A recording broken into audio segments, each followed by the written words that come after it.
Some big news just came out here in Ontario. If you're buying a home, you can save up to $130,000. Now, there are a lot of rules and confusion behind this change, so let me break it all down for you. If you're new here, my name is Dilyar Murat. I'm a real estate broker here in the Greater Toronto Area. I work predominantly here in the Durham region and east of the GTA. A couple of days ago, our Premier Doug Ford just came out with some new rules regarding the HST exemption on new homes. And the new rule is that if you're buying a home, you can save 13% HST on the entire purchase price. Now, to break it down for you, HST in Ontario is 13%. 5% is the GST, which is the federal portion, and 8% of it is a provincial. Sometime last year, the government of Canada announced a 5% rebate for first-time buyers who are purchasing new construction homes. So essentially, the federal government was waiving the GST portion on first-time buyers if they were purchasing a new home. And later on, Ontario came out and said that we will match it. So if the federal government is waiving the 5%, we will waive our 8% to make homes more affordable for first-time buyers. Again, you have to remember this. This only applies to new construction. Now, here is the big change. What Doug Ford just announced isn't just for first-time buyers. Now, it's applicable to all buyers who are buying brand new properties here in Ontario. So this includes first-time buyers, this includes upsizers or downsizers.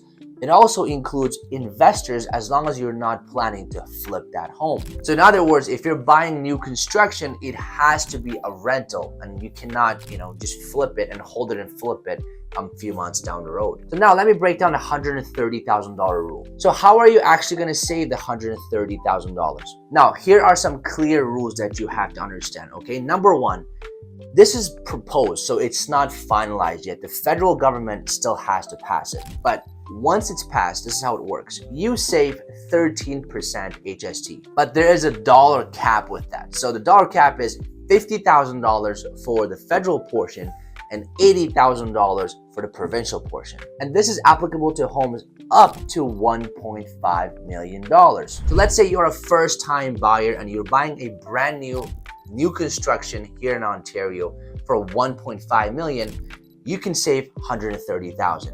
If you're a first-time buyer and you're buying a new construction for $1 million, you can still save $130,000. So essentially, if you're a first-time buyer, whether you buy a $1 million home or $1.5 million home, the savings, it's capped. If you're buying homes above $1.5 million, this new rule doesn't apply. But if you're not a first-time buyer and you are, let's say, an investor, you will not be eligible for the 5% GST yet, but you will be eligible for the 8% based on what I'm reading online. Meaning if you're buying $1 million property as an investor and you're hoping to rent it out, you can save up to $80,000. Now, one more thing about this rule is that it's not permanent, it's temporary. So it's supposed to kick in April 1st of this year. It's gonna run for 12 months until April 1st of 2027.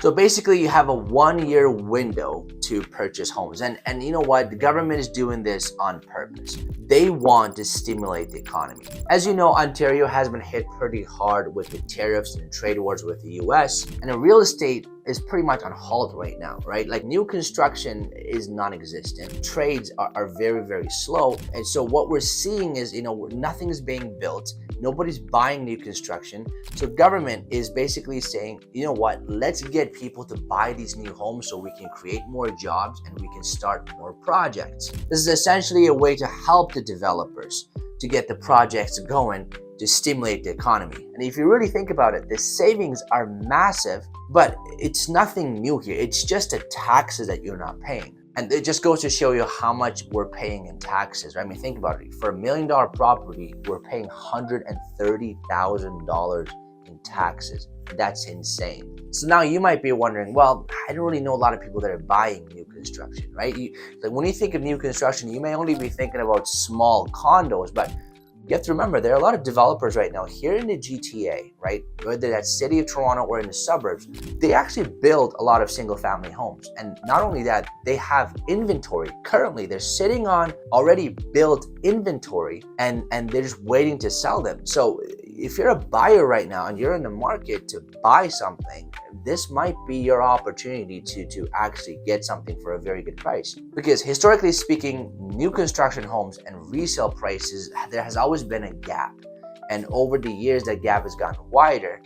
But now with these new changes, you might be buying a brand new property for pretty much for the same price as a resale, or maybe better, depending on if you're a first-time buyer or an investor. Now, I'm not saying real estate prices will go through the roof because of this change.